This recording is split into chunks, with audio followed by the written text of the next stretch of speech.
Welcome back, everybody, to another episode of To See or Not to See. As you can see, though, as well, it's just little old me. Melissa and Elizabeth couldn't be here with us today, unfortunately, but doesn't mean we don't have movies to review for you. So let's kick this off real quick with the big opening film of the weekend, which is Dan Gilroy's written and directed Nightcrawler, starring Jake Gyllenhaal, Rene Russo. It also has a more than a cameo, I guess, supporting role by Bill Paxton. This film is basically a modern-day network per se, just in kind of a new form of the side of the news, dealing with people. It's in general about people who kind of feed off of disaster and blood and just murder and the horrible things of life to present as news to the world. Jake Gyllenhaal is, he's a guy that I never really. I'm not a huge Jake Gyllenhaal fan. However, at the same time, this is pretty. I mean, it's a little over exaggerated in a way, but it's still a very kind of pulled back and subtle way of basically presenting what is a true sociopath. And you can't help but deny the guy's really good in the film. He looks kind of emaciated a little bit, and it just like adds on to the creepy just aura of this guy who is just. They kick right off. It's like, you think that he's just like a sleazeball, but he's a very damaged person. And this film, while it does deal with the themes of, what we, see in culture as our news or what's presented to us, and, the idea of fear-mongering and keeping people indoors due to these, just like pure sensationalistic tactics, it's a character study at the same time. And, he carries it, and that's what you have to do in this kind of film. It's terrifying, it's very, very suffocating in ways, and it's really, really kind of engrossing to watch. There is this very strange aspect that I thought of the film. I spoke with somebody else who kind of didn't agree with me, didn't think it... Well, they know what I'm saying, they don't think it to the extent of this, but they kind of give the score, like, this triumphant... crescendo of music to whenever he accomplishes something based on his dirty, disgusting, horrific tactics, it's as if he's to him he's like, I did something really good, and the music follows that. It really presents this idea of somebody who had this championing moment, and it's really interesting. It's generally something films sometimes do that I think that somebody made a mistake, but this is definitely on purpose, and I think it's fantastic. It really adds a little extra level to the whole experience. It's definitely something that is worth your box office money. That's for sure. Some people may be a little bored by it, even though it kind of keeps you encaptured most of the time. But ultimately, this is definitely a film you should see. It's a good film, not an amazing film, but in the moment, it's very much what I would call, a top of the line, thumbs up movie. So Nightcrawler is definitely something to see. I can't wait for maybe Liz or Elizabeth to kind of give you thoughts on it later on at some point. Maybe next week they can chime in. It's. I was surprised. I didn't know what to expect.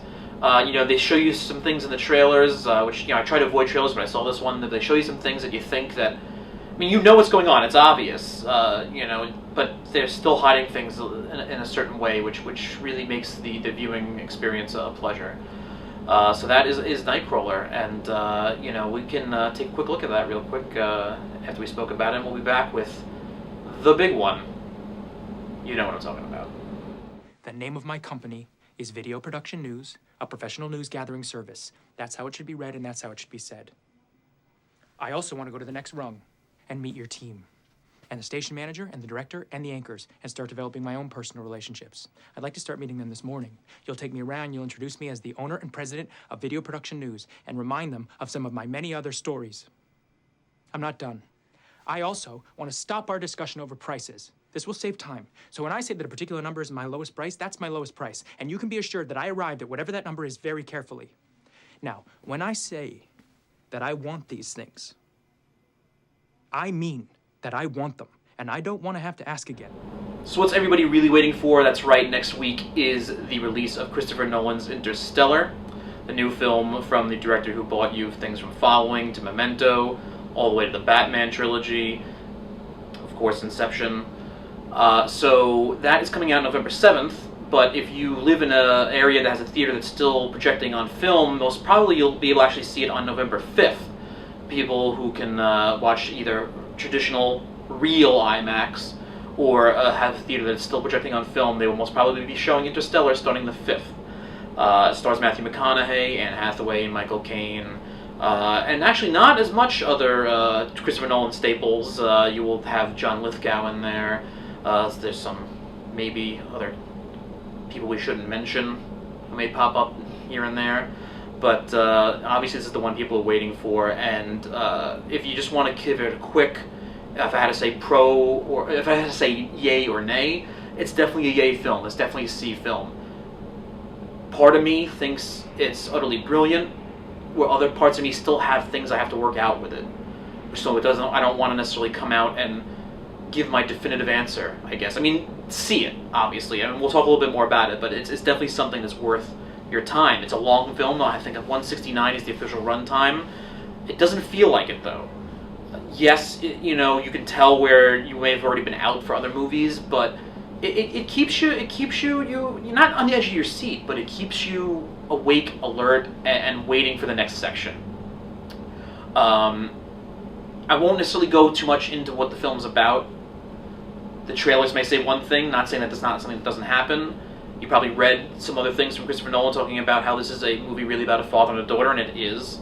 But it's worth just kind of seeing based on that. What I will say is I think Christopher Nolan at this point has come to be known for a few things. One of them being making films. I think every single one of his films, and this includes Following, not as much as the others, but all of them, all of his films, including the Batman films, all deal with the idea of perception. That's their main point. Yes, there are other things going on, but it's the idea of how things are perceived from one person to another, and that's really what's being explored. Not saying that's not explored here, but definitely has a much wider rainbow of what's being touched upon, and it has a more human element for what's really being spoken about, and it's more of the cause and effect from what maybe those perceptions are, and that's much more the meat. So it's kind of taking a different road for him in some ways. Him and I guess his brother Jonathan, who co-wrote the script with him and co-wrote a lot of his work as well. The film also, you know, Christopher Nolan to me as well is the guy who makes these films that are so overpoweringly amazing to watch in the moment that you often realize there are a lot of things that are amiss about it after you see the film. That exists here as well. Not as much, though. But there are still things, like I said, that I'm trying to work out, and it doesn't hinder the film. You know, that's the other thing about him. It's like he knows what he's saying, and he knows what he's doing, that the overall essence still comes through, so it's almost forgivable if you come across certain issues. These ones are a lot more strictly story-based than thematic-based, which don't really happen with him as well fairly often, but it's definitely one or two things that I'm kind of still wrestling with.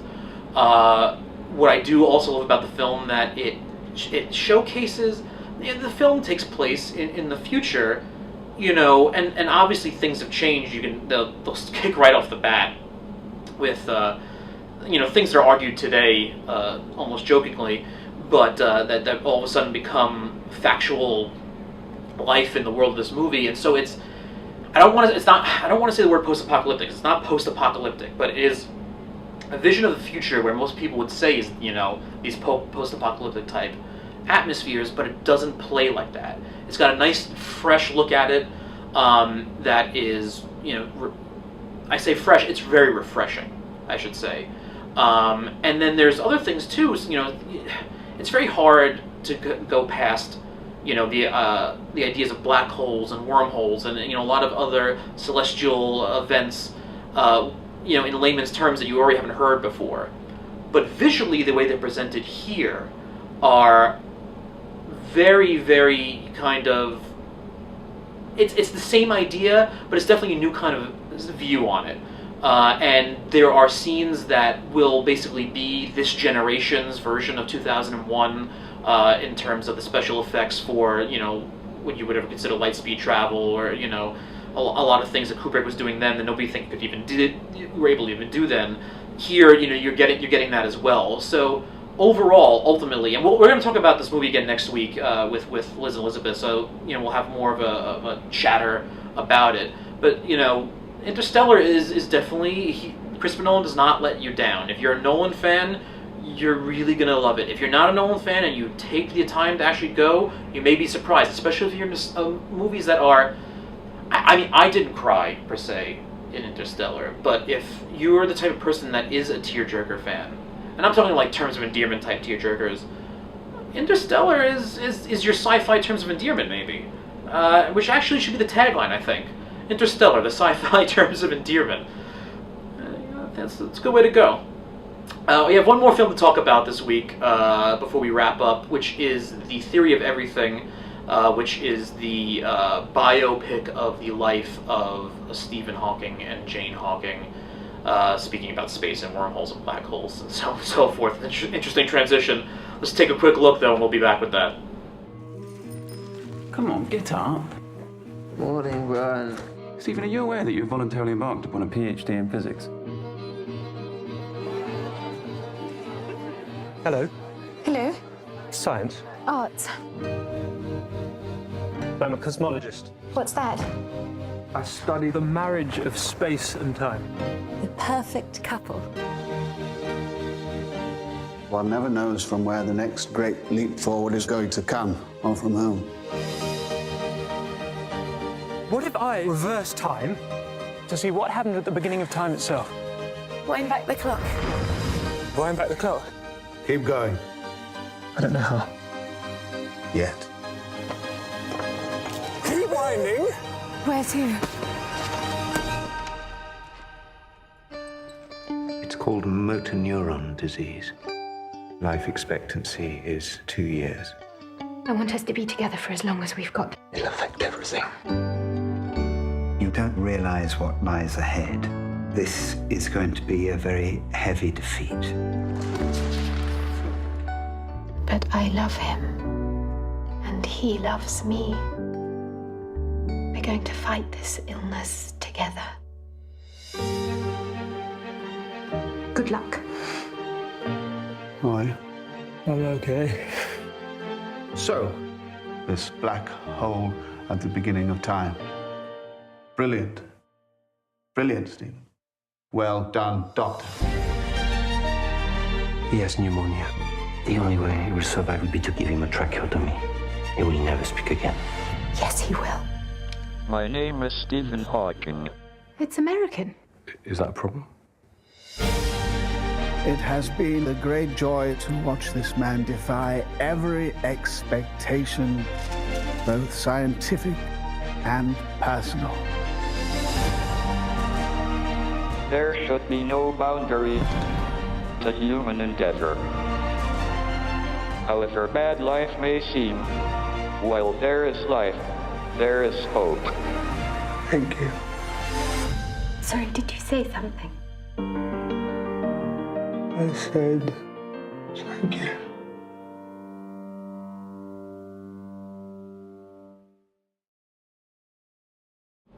So there you go, The Theory of Everything, which... Another movie I'm kind of fighting with a little bit, because it's really good. It's a great movie, and it's a great look at somebody's life that I think a lot of people don't really kind of look past beyond. They know Stephen Hawking is a genius who is, debilitated. They think, probably he was born that way or something along those lines. And so while you don't really see, we're not going to go through the young life of Stephen Hawking, but you do see him before all this officially happens to him. It's a movie about a relationship that has its trials and tribulations, about him and his wife Jane. It's actually based on her autobiography. Actually, I don't know if I guess you can call it autobiography, but it's a biography. It's about her life, living alongside Stephen Hawking and with him and supporting him and helping him. And what you see, the reason I have my big issue is that you're treated in ways, and I shouldn't say treated because this is the thing I don't like about the film, but you're privy to watching a relationship go through its ups and downs, just like everybody else's other relationship. that you've seen in movies plenty of times or read in the stories. But yes, this actually has obviously a big difference, or a lot of people aren't dealing with the a side of muscular dystrophy as bad as Stephen Hawking. But it's still, you see, watching those ups and downs. But at the same time, the film kind of looks at them in a very straightforward fashion as time goes by. But because Stephen Hawking's a guy who is really, he's an astrophysicist, but his idea, what he works on is time. It's about time, and how it doesn't necessarily work the way people want to say it does, to put it in really layman's terms. So, taking the Big Bang Theory, where the universe kind of explodes, then comes back into itself, explodes, comes back into itself, and that's how you explain a beginning of time and how we're going to progress through the world. Watching a relationship that they both know goes certain ways and reaches that point and then kind of comes back and fluctuates, it's a really interesting thing. But beyond the story, also, you have Eddie Redmayne, a guy who, to me, I know him from a certain amount of films, but I always thought of him as a stage actor who only kind of peppers himself through films, and when you see him, you never see him as the same kind of guy. And watching him portray Stephen Hawking, and going into the disease and all, it's amazing. It's fascinating. And, to put it very simply, if you're going to give awards, don't necessarily mean anything to me. I do appreciate when the right people do get awarded, where I think that should be. So I wouldn't say, like, I'm beyond saying, like, oh, well, they won an award for that. But it really doesn't mean anything, per se. But if you're going to give Jamie Foxx an Academy Award for doing a 2-hour impersonation of Ray Charles, and you don't give Eddie Redmayne any type of award for what he did in this film, you fucking screwed the pooch. Sorry, that's just the way it goes. I don't care who missed out 20 years ago and you realize you never gave him awards, so you're going to make up for it this year by giving him an award for a good performance or a good movie that's really not as good as half the other things out there. You laid a precedent. Excuse me. And so if Eddie Redmayne doesn't get your Academy Award this year, what does any of it mean, really? But I digress because I don't want to get too heated about that. The theory of everything is what we're talking about here, and it's something that you should spend your time on. So what I'm saying is, for a guy who really is super opinionated and pretty much dislikes or doesn't really care about half the stuff he sees, I shouldn't say doesn't care about, I just don't think it's worth it as much as other things. Half the things he sees, if not more, I just gave you 3 movies I said you should see. Nightcrawler, Interstellar, Theory of Everything are all worth your time. And I think that says a lot about those films, that's coming from me. So if you know me, and you should by now, you should just spend your time with those films. Thank you so much, guys. We'll be back next week with more. The ladies will be back, so you won't just have to look at me the whole time, I know. I'll hide myself in shame. See you guys later.